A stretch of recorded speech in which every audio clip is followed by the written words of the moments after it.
मैं प्राकशास्त्री द्वितीय वर्ष का छात्र हूँ। विषय भूगोल। किसी क्षेत्र में भू उपयोग अधिकतर वहाँ की आर्थिक क्रियाओं की प्रवृत्ति पर निर्भर है। यद्यपि समय के साथ आर्थिक क्रियाओं में बदलाव आता रहता है, लेकिन भूमि अन्य बहुत से संसाधनों की भांति क्षेत्रफल की दृष्टि से स्थायी है। हमें भू उपयोग को प्रभावित करने वाला अर्थव्यवस्था के 3 परिवर्तनों को समझना चाहिए, जो निम्न प्रकार से हैं।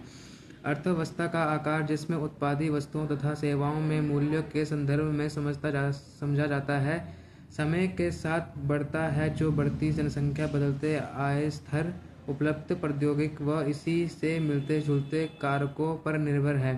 परिणामस्वरूप समय के साथ भूमि पर दबाव बढ़ता है तथा सीमित भूमि को भी प्रयोग में लाया जाता है।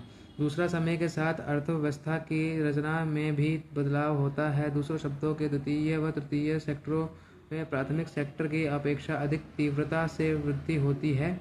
इस प्रकार के परिवर्तन भारत जैसे विकासशील देश में एक सामान्य बात है। इस प्रक्रिया में धीरे धीरे कृषि भूमि गैर कृषि संबंधित कार्यों में प्रवृत्त होती है।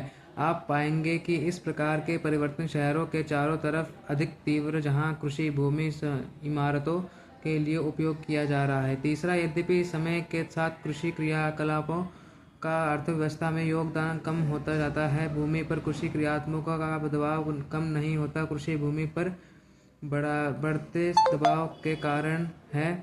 प्रायः विकासशील देशों में कृषि पर निर्भर व्यक्तियों का अनुपात अपेक्षाकृत धीरे धीरे घटता है, जबकि कृषि का सकल घरेलू उत्पाद का योगदान तीव्रता से कम होता है।